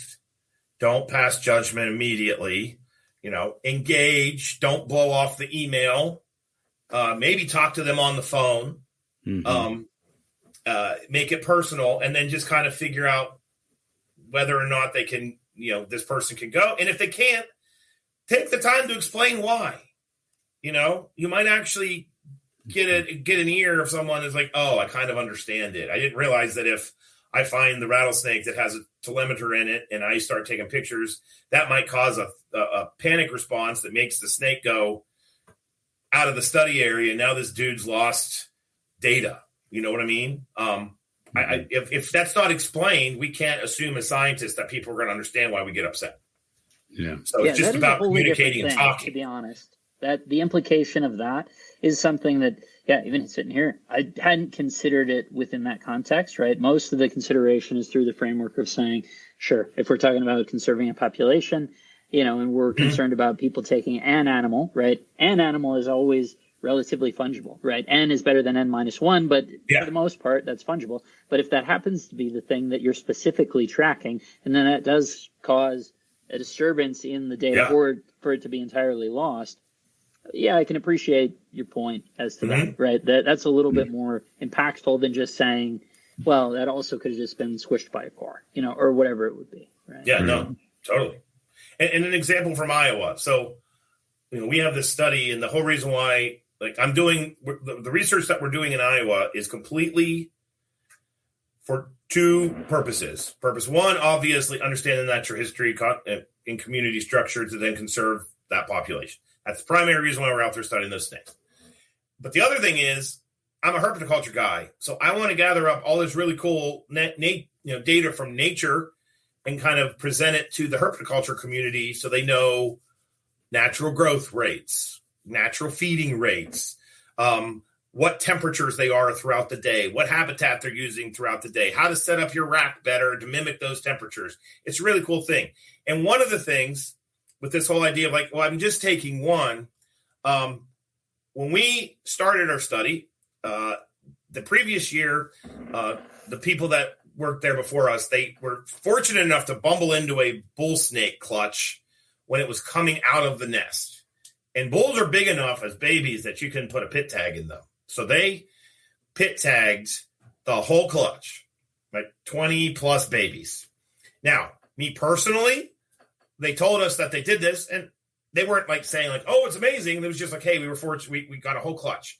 None of us thought we would see those baby snakes again. It's a freaking 1,500 acre plot of land, dude. And it's a grass prairie and they can dig. But somehow we just serendipitously put a drip fence right where I think about 6 of them were hanging out for the summer. And so we had their birth weight. Like the caruncle was still on their nose when they took these pictures. And now we've caught those individual snakes over the whole summer. And that has changed my whole perspective on feeding colubrids, because these little boogers have gotten to like 3.5 freaking feet in a year, you know? And we talk about like, we feed them slow. We feed them. I'm not doing that anymore. I don't even know if there's such thing as power feeding, dude. Like these things, if I would have caught these bulls myself, I would have made an assumption that they were 2, maybe 3 years old. So if you show up and you just happen to catch that as the snake you take away from there, I just lost data that I can use and publish to help you as a herpetoculturalist. Now, that's not like a normal situation for most scenarios, but but you know, those animals leave. We got a problem. So with our study, every snake we catch gets pit tagged. We pit tagged close to 1,000 snakes last year. And the recapture data, it is just blowing my brain as a naturalist and as a herpetoculturalist, how fast and how much these freaking things are growing in a year. But what's interesting is not all the snakes are growing fast. The freaking hognose snakes, which in captivity, you can get a hog to breeding size easily in 15 months if you don't brumate it, they're growing really slow.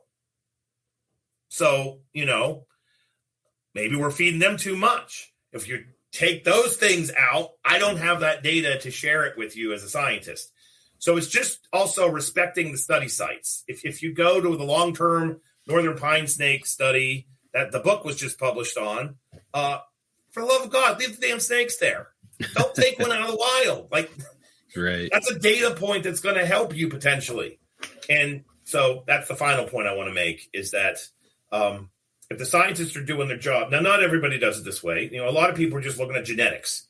They catch the snake, they take a sample, they put it back. But if they're doing long-term monitoring, every snake is precious because they're so damn hard to find. So just leave them all there, or you're really going to piss people off in that situation. So that's the final food for thought. I guess I would leave people to chew on a little bit. And I can't wait. I had to slow my roll. I told the grad students, like, we're publishing this now. And I was like, and then I came back to my office and was like, wait a second. Right. It's only been a year. What happens when you get them at the end of year 2 if we're fortunate enough to do that? But no, totally. Oh, and racers. Racers just race around whatever habitat they're in, demolishing everything. Yeah. So we had racers that had the pattern on their backs, like we all know as baby racers, in April. Those same individuals were like 2.5, 3 feet long in August. Like they were increasing their size by 75 to 100% a month. Like, right. I mean, it's insane. So yeah, we were looking for a rattlesnake species and found a big racer with a snake-sized lump in his belly, and we're like, it was so, you know, like, do we palpate it out and see what it is, or would that just make us sadder, you know, to know that if it ate our target species or something? So, right. We were thinking there was, that same area, there was a ton of whip snakes, a ton of masticophis, and it was like, well, this is probably a dispositive for this being an area we would anticipate finding small rattlesnakes. Yeah, no. There's some new studies that have come out of PA, Pennsylvania, that show that when the timber rattlesnakes drop their pups, suddenly black racers descend on the dens and are literally eating the babies, and then they leave. It's like gulls eating sea turtles on the beach, which is just crazy to me. Yeah, and there's no wonder they're hanging out with their mothers, in the rookeries or whatever to be protected, hopefully. But yeah, crazy. Yeah, it's a very complicated thing to study reptiles, and we need to give the scientists all the benefit that they can have, yeah. And hopefully, as you said, that they are open-minded. I guess that would be the thing, Zach, right? Mm-hmm. Both the experiences, several of the experiences that you've detailed, but also I think just generally the mindset and mentality that you both have and encourage in others when you're engaging with them, be it herpetoculturists, zoo people, conservationists, wherever it is, of saying like the willingness to be open-minded, like our experience in Western Pennsylvania, right? In terms of the Eastern Massasauga leading to the, hey, feel free. So as long essentially, here are my ground rules for your engagement with this area. And as long as you're respectful of this very limited limitation that I want to apply, go nuts, man. And engage with me with what you find, what you find out, Yeah. 100%. I mean, you run into both scenarios where they're either very facilitative and helpful, and that just really builds a positive experience for both, versus the, hey, you're a dirty, herper, get out of here because you're probably going to try to steal out the animals or something, to go off the, that kind of idea. So, yeah, there definitely things on both sides that need to improve a little, but yeah. Great conversation. Thank you for coming. No worries. Bringing your expertise. Yeah. And one other thing that I need to toss out there in case you didn't hear it. I don't know if you heard the instance when I was on with Michael and Dom on Reptile Rejects, but in a long free-form conversation, we ultimately had reached a point where Michael started getting super excited about crawfish. And he expressed interest, and he wants the content. I agreed with him. I said this would be both fascinating, unique in the space, certainly stuff we're not seeing. He wanted, hey, give us your 90-minute on crayfish. Just you should record as a podcast episode, as sort of an extra surplus, whatever that looks like, and just say. Well, I actually have a plug right now. If you're interested in crayfish, and this isn't me, this is the other Zach. So I had a postdoc in my lab, Dr. Zac Graham. And he just published a book last week, and it's called, I'm going to get it wrong. It's Crayfish, Crawfish, Crawdad, A Natural History of Crayfish. If you want to learn about crayfish biology, and you do, by the way, you just don't know it, you need to go on Amazon and buy that book. It's only like $20. It's not an expensive book. It's got lots of good photographs in it, and he did an excellent job. But he kind of there's a nice introduction to the biology of crayfish in there. And then he follows crayfish biologists. There's a chapter on my lab working in the coal fields, West Virginia, with the endangered crayfish. There's a chapter on people describing crayfish. There's a chapter on the Fortis crayfish, but you want that book. So go get it. It's just a good read. I, of course, got it and sat down on my couch. I got my copy on Tuesday, and I had a long day. And I was like, I'm just going to skim the chapter he did on me to make sure the facts were correct. And I read half the damn book, and I went to bed at like 3:00 in the morning. So Graham did an excellent job. So that would be my piece, but I'd be happy to talk about crayfish at a later time, just to get the word out, because they really are cool. And there are tremendous associations between burrowing crayfish and herps. Right. Lots of coevolution going on. That was one of the coolest things found out when we're looking for the Eastern Massasauga that they do that. Yeah. That's crazy. We have a project in Iowa that we went out there, and word got out there was a crayfish guy. And the next thing you know, I'm getting crayfish projects thrown at me.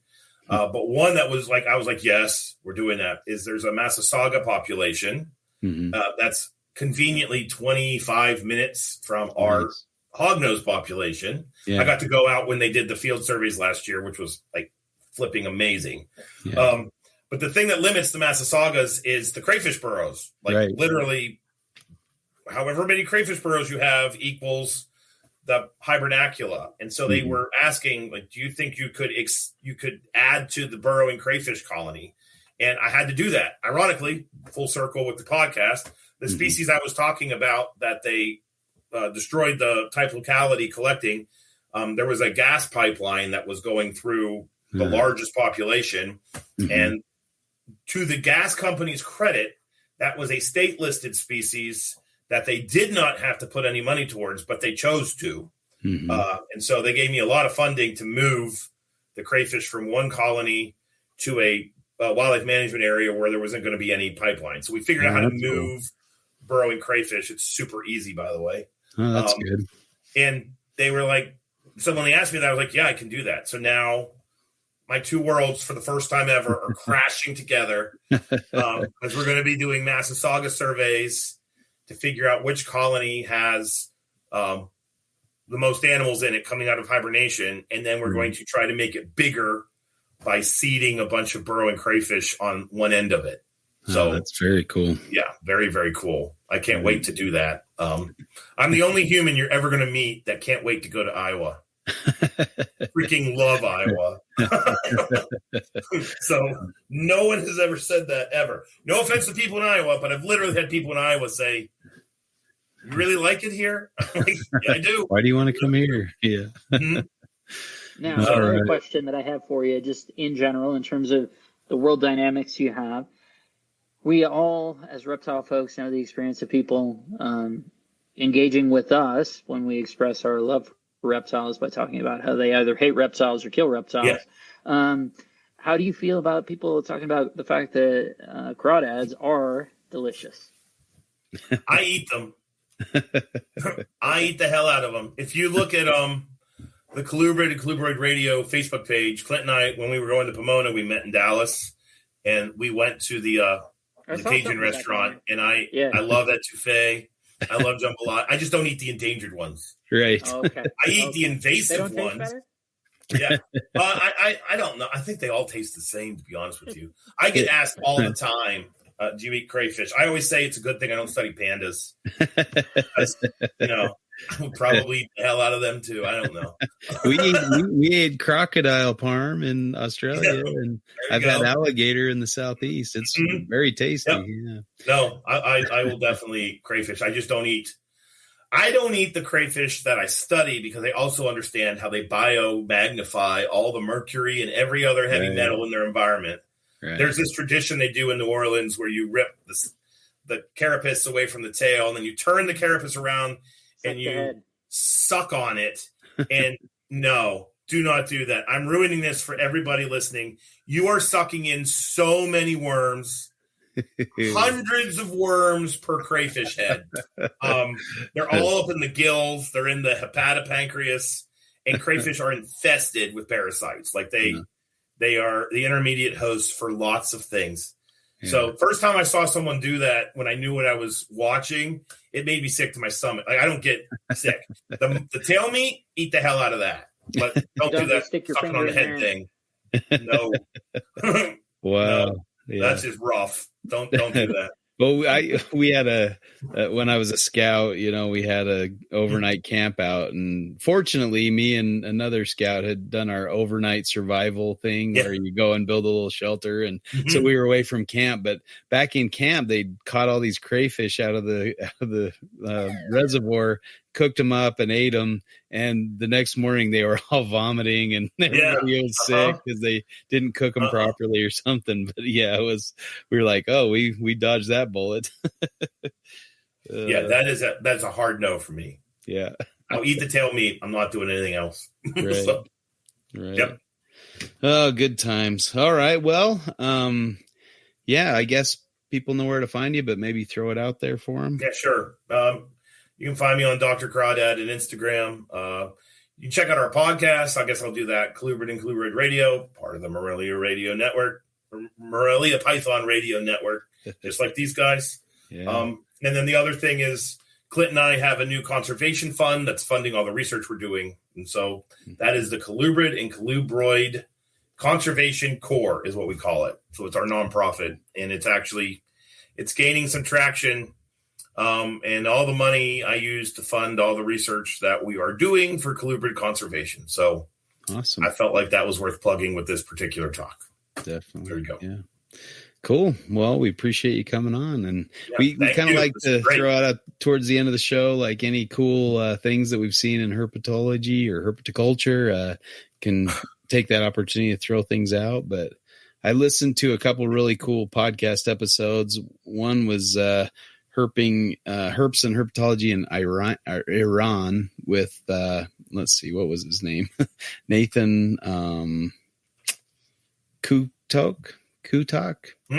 Yeah, really cool. He worked it so he could go to Iran and herp, and said it was the most wonderful experience. Everybody was very welcoming and hospitable. He says he's never seen such a hospitable people as the Iranian people, and they were very excited that somebody from the U.S. was coming to Iran. So that's pretty awesome. Gives me hope. And went and found spider tail vipers and all sorts of cool herbs. Awesome. So yeah, pretty awesome. And then the other one was Will Robertson talking about box turtle ecology. That was pretty cool. Yeah. So yeah. I actually have a thing. I always forget to talk about this.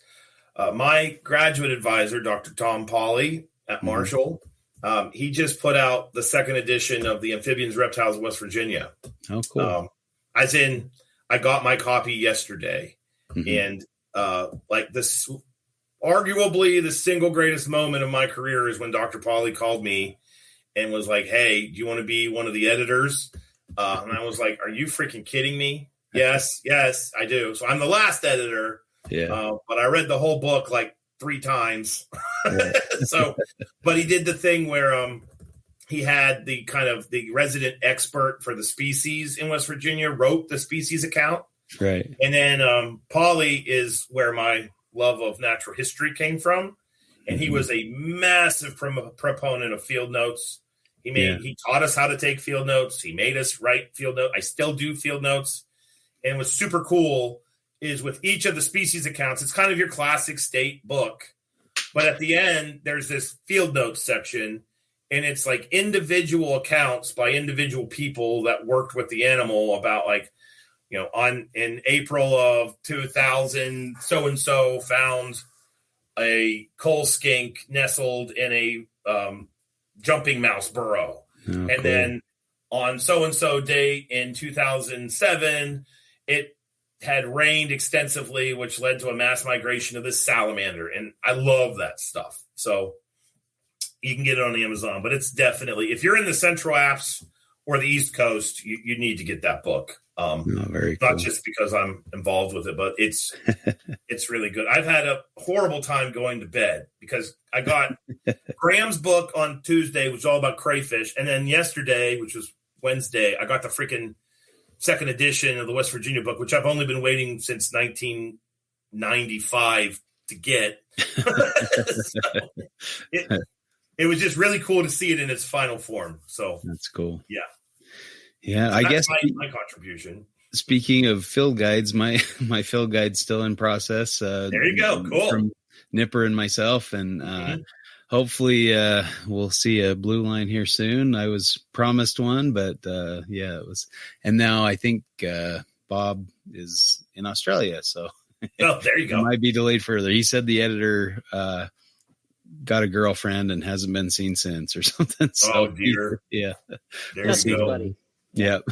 So we'll see how see if I see it anytime soon. But I'm anxious for it to come out. I'd like to have it out before herping season starts, so people can get out and enjoy the reptiles of Utah. It's kind of a double-edged sword because you kind of want to keep the secret of how cool reptiles are here in Utah. Yeah. And at the same time, you want people to appreciate them and hopefully conserve them and not pave over their habitat. And no, totally. But yeah, so we'll see when that comes out, but hopefully sooner than later. But it's making progress, so very cool. It hasn't been abandoned or anything. So, yeah. Rob, anything to add?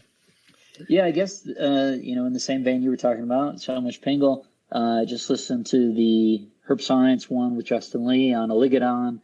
And Oligodon have always been fascinating critters to me. I had a form of Sanus years back that had been sent as a freebie to Cameron. Beautiful little red snake that was amazing, good grade, 8 pinks. I think it was the one that had been around the shop forever, and they'd sent it as sort of a, hey, check out that we could be offering you these or whatever as well if they're of interest. And truly amazing how many species are in that genus.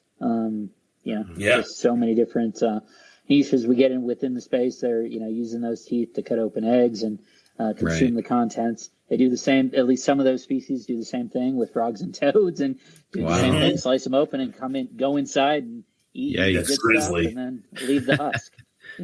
So they're neat, really neat snakes. Absolutely. And it's a cool episode. Interesting backstory on the guy. And I'd say too that actually it was sort of the in reverse, the INAT situation. I was looking at INAT records for a specific thing that led me to all the observations by a specific person. And then when I went to their bio, they said, oh, I'm, a researcher at X, which then, so looking at INAT observations led to me reading this person's published papers. That's cool. So it was the reverse, right? Instead of finding the person and then looking at their records, this was the reverse. I was looking at records, said, this person's done some interesting things. And so I'm going to reach out to that person, and who knows, maybe that person will be a future expert whom we grill as part of our sequence. So. Right. I had a similar experience with INAT too. I was looking at some records and somebody mentioned a publication in regards to the Varanus tristis complex.